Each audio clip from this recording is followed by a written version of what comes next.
Hi there. Hey, Aaron. Thanks for joining us for the last program. I see you're here for this one too. Tried and true. And thanks everybody for tuning in. I'm going to share my screen here and we'll get rolling because this is a quick 30-minute program. So hi everyone, I'm Adam Desjardins, Programs Manager at CultureSource. For those of you who might be new to CultureSource, we are the regional arts service organization for Southeast Michigan. We work to serve the arts and cultural, oh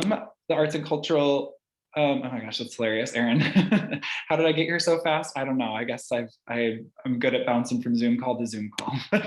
I'm wondering how you got here so fast too. But anyway, CultureSource is the regional arts service organization for Southeast Michigan. We work to serve the arts organizations and creative people and artists and collectives here in Southeast Michigan, which encompasses Metro Detroit, Ann Arbor, Oakland and Macomb counties, downriver. And really, we are here today to do one of our programs, which is a hack session. It's a part of our digital access to the arts program, which is in partnership with Rocket Community Fund. These programs, we do like an hour and 15 minutes big program that focuses on, big ideas and innovative ideas as they pertain to arts and culture work online and what the future of that looks like. And then, we thought it'd be great to do some more tactical skill building, like, hey, quick resource sharing, 30-minute programs that follow those called hack sessions. And so in thinking through, what digital capacities arts and cultural organizations and workers, could use some support in building or, skill building or learning about. These are also things that I'm trying to learn about too. We clearly thought of Detroit Public Television, who is a wonderful CultureSource member, but also works in making television, and it does like a nationally recognized job at it, and has a lot of really wonderful insights. And so today I'm joined here by Brian Denn, who's their Director of Engineering, and he is going to lead our session on lighting and audio. This is the part 2. If you want to watch the part 1, go to culturesource.org/calendar. And with all of our programs, you can just click the program as if you're going to register for it. And we have the recording saved on that website. So you can actually find our recordings there for all of our programs. It's kind of like an archive. Again, this is all in partnership with Rocket Community Fund. A huge shout out and thank you to their support, especially the community sponsorships team there. Upcoming programs, join us for our spring biannual member meeting. We'll be talking with Rev Moose, who is behind NIVA, which is behind Save Our Stages, which is, you might know as, the nationwide kind of governmental support of arts and culture organizations and independent venues and concert halls. So he'll be talking about, the big move that they made in, securing funding for the Save Our Stages program. Then we'll also be talking with Angelique Power from the Field Foundation, who has really reimagined that foundation to address racial equity work in Chicago. And she'll be talking about how they've done that work through the lens of arts and culture and supporting their arts and culture grant partners. And so how, that arts and culture racial equity work has evolved in the past, I think 5 years that she's been there. And then Thursday, April 8th is our next digital access to the arts program. It's all about protecting content online, both from a legal perspective with lawyers from Miller Canfield, talking about copyright and intellectual property, and cybersecurity. So thinking about how you do your work in a cyber secure manner that is, protecting your employees' identities and all sorts of protective or, classified confidential information that, your organization might need to have cyber secure. A huge thank you to our partners in supporting us to better support the arts and cultural sector. There's many, and we're very grateful for all of their support. And without further ado, I'm going to pass it over to Brian Denn, who's the Director of Engineering at Detroit Public Television. Today, he is not joining us from his dentist office, but is joining us with a beautiful DPTV background. And Brian, the floor is yours. Thanks for being here.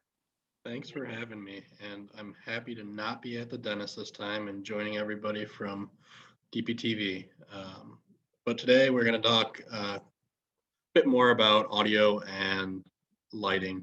If you didn't see last time around, as Adam said, you can kind of watch it on demand, but we went over basic 3-point lighting as well as the different types of microphones that are out there. So today we're really going to focus a little bit more on different types of lights and focus more on what makes a microphone specific to its purpose, in addition to a brief look at some of the mixers that are out there to help you kind of put everything together with the projects that you're working on. So let me go ahead and share my screen here.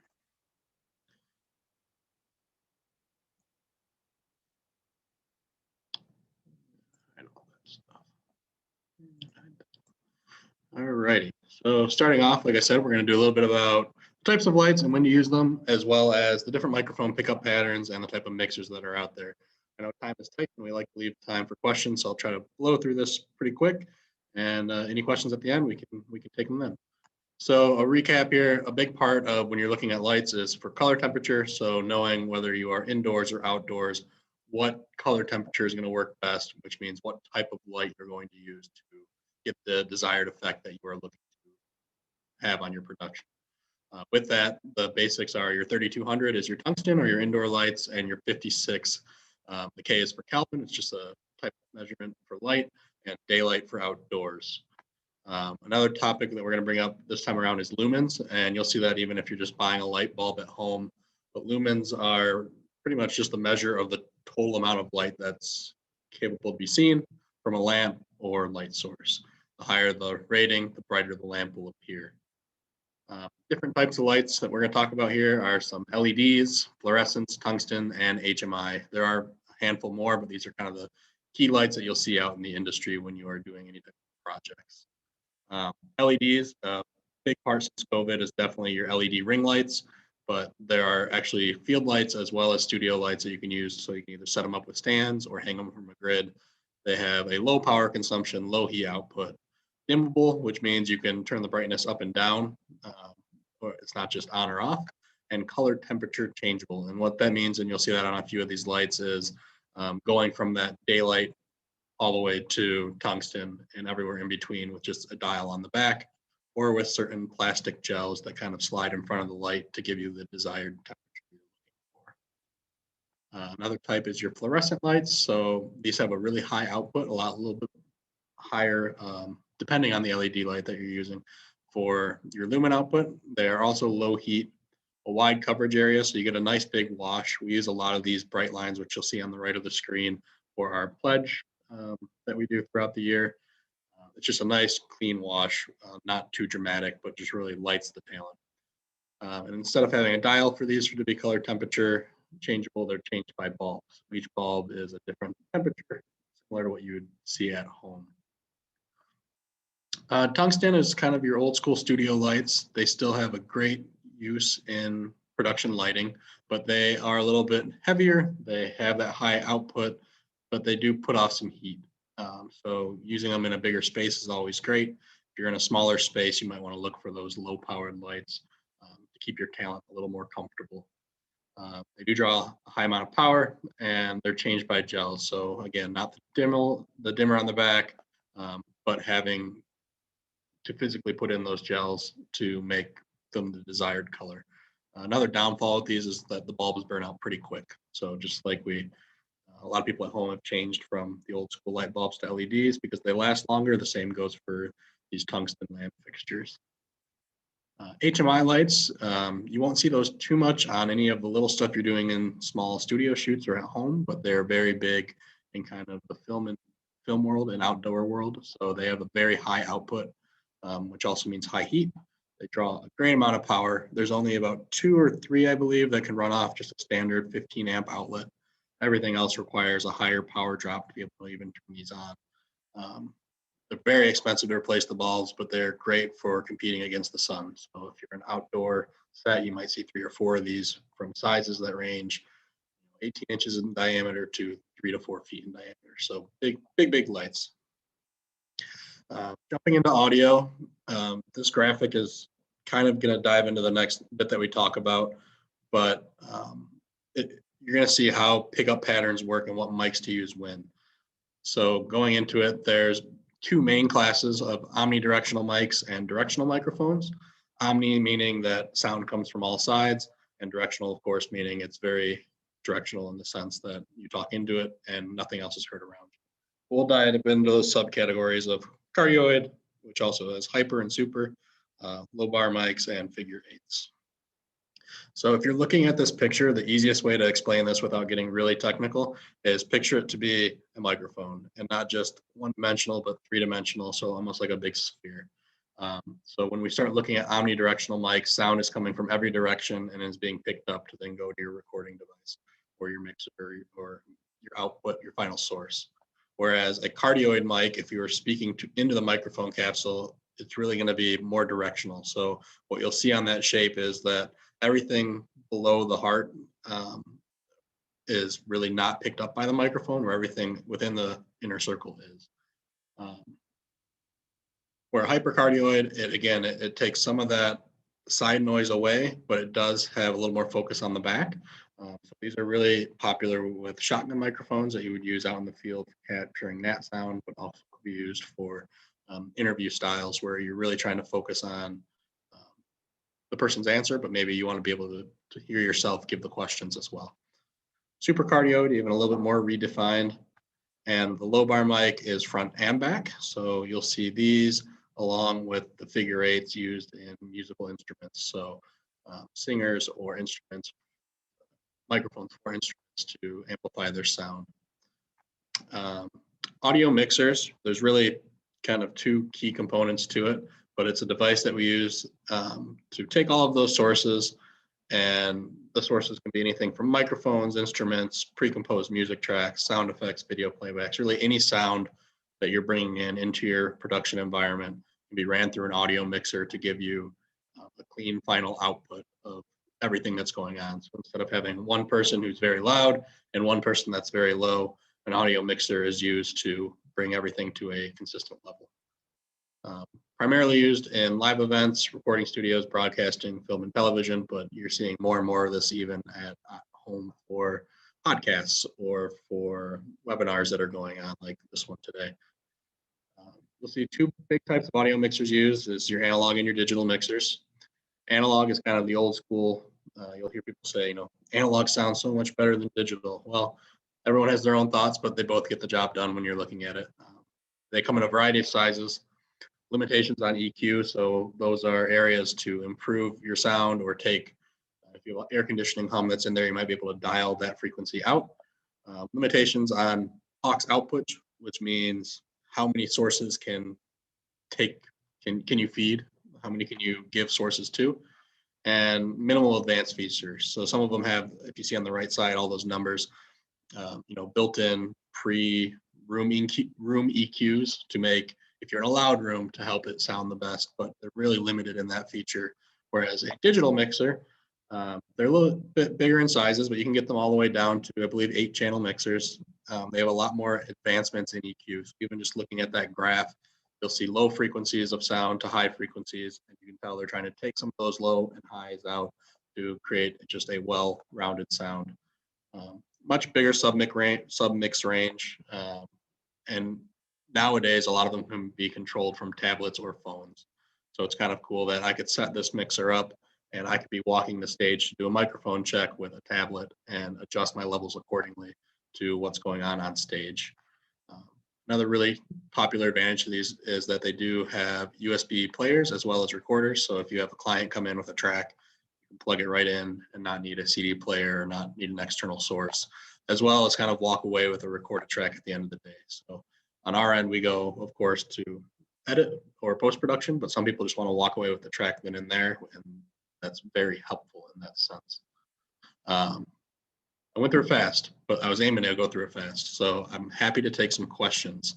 I can always go back and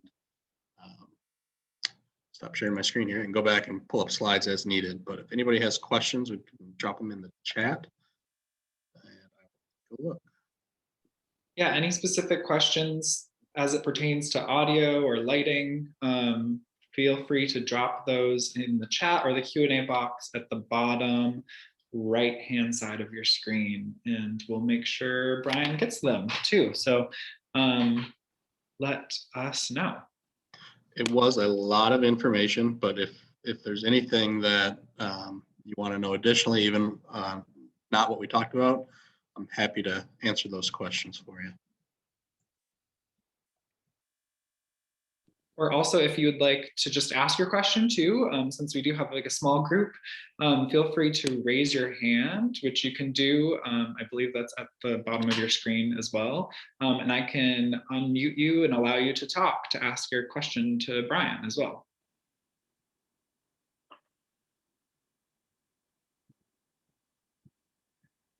I'm wondering like what, I guess in the meantime, oh, looks like we have a question.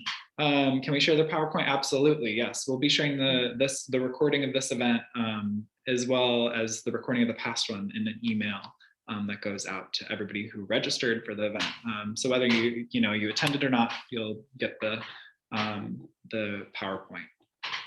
Absolutely.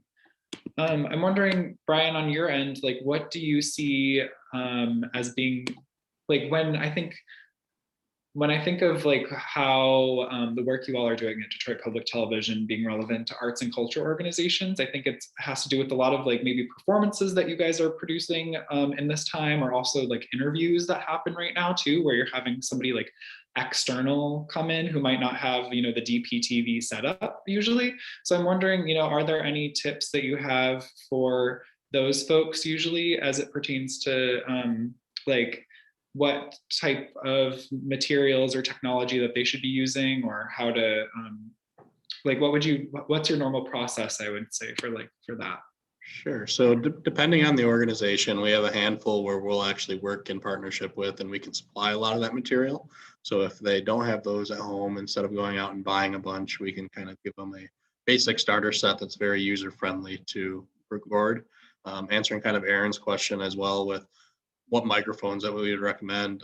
Really, if you go to a big site that we use, and I'm not a sales rep for them by any means, but if you go to B&H Photo and Video, they have everything from consumer-based electronics to pro grade. Any of the microphones that you see positive ratings on are usually worth buying, and you can get those anywhere from $50 for a handheld to thousands of dollars. Same goes for lapel mics, shotgun mics. They all come in different ranges and different sizes. But a big thing that I would suggest for those at home is, with a lot of these programs that we're doing, is just always testing everything out in advance, of course, with the people that you're going to be working with, so you don't have any hiccups that you're trying to correct during the presentation or during the webinar or webcast or event that you're doing, as well as just feeling comfortable in that environment. So there's a lot of people who come into these events and they aren't comfortable in front of the camera. So taking that time that I mentioned beforehand and really making them feel as though it's just a conversation that me and Adam are having versus an interview that thousands of people are going to see. Having everyone being comfortable is definitely a big start. And then if they see that you're comfortable with the equipment that you're providing, they feel just as comfortable working with you. Yeah, that's a great tip. And that's something I've been, considering too. We're using a different platform for our biannual member meeting next week. And they've been like, okay, got to get comfortable with it. Whereas Zoom, I'm like, show up 2 minutes late to this program with you, Brian. I'm like, we know we'll make it work. Sure. Yeah, no, that's great. Do we have other questions? Other specific questions? Aaron, thank you for your question as it pertained to microphones. Wondering if anybody else tuning in is looking to get some clarity on, as it pertains to lighting or audio, or maybe even as it pertains to video or other, expertise that Brian might be able to share as it pertains to his work at Detroit Public Television. Yeah, and I'll keep an eye on the chat, and if not, I'll kind of fill a little bit here with some of the stuff maybe we covered last time, just to give people who weren't there a quick recap of that as well. But some key points from working at home that we've shared with a lot of our partners and organizations is finding a room that's quiet. So the room I'm in now is a conference room. We have very limited staff, but I also know there's not a loud air conditioner right above it. I know that no one's going to be busting in the door. So finding a place that's quiet to conduct a lot of these video recordings is always is a key component.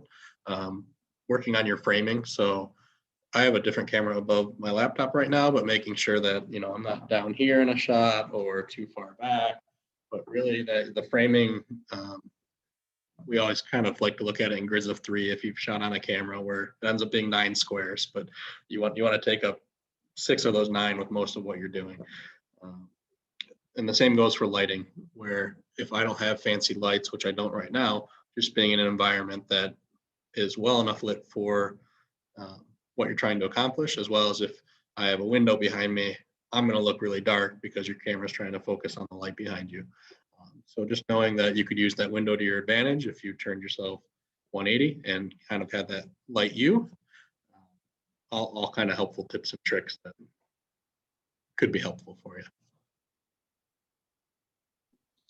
Great. Well, I think maybe we'll just hold on for like a couple more minutes if there's any questions, and then if not, we'll end it early. You know, this is a very quick, speedy hack session yet again, and you know, feel free to take advantage of what Brian has to offer or any of his expertise. So. It was a lot of information for a short time, so reviewing this later on and watching it slowly and kind of going in piece by piece and diving into some more, I recommend that, but we're always here to answer questions as well. I do have a YouTube video I can send to you too, Adam. It's about 10 minutes and it really goes over those microphone pickup patterns, and it'll give you a better understanding where they take a microphone and they spin it 360, and you can kind of see what all those pictures meant with what microphone to look for when you're buying that type of. Yeah, that sounds great. If you could send that, then I can send it out in the email too. And that's also just a great, well, first thing I would say is, you know, in watching this program again, we'll be uploading it to YouTube. So you can actually change the speed too. So and you can pause and everything as well. So feel free to take advantage of that. But then too, you know, as you think about making these investments, YouTube is also a really great place to kind of visually understand the product too, or like to get reviews. I know that I've been looking to YouTube a lot as I'm experimenting with different platforms and things and ways people that are using them. Looks like we do have another question here from Chris, which is, are there any microphones that you found are really great for doing virtual presentations directly through a computer? I can send along some links to stuff that we purchased here. There are some that you can hook up to your computer, and you can either wear them as a lapel mic, or you'll see it kind of off to the side where it's not in the image, but a higher quality kind of USB style mic. One that I always like to throw back to is Snowball, I think is the brand, Snowball microphones.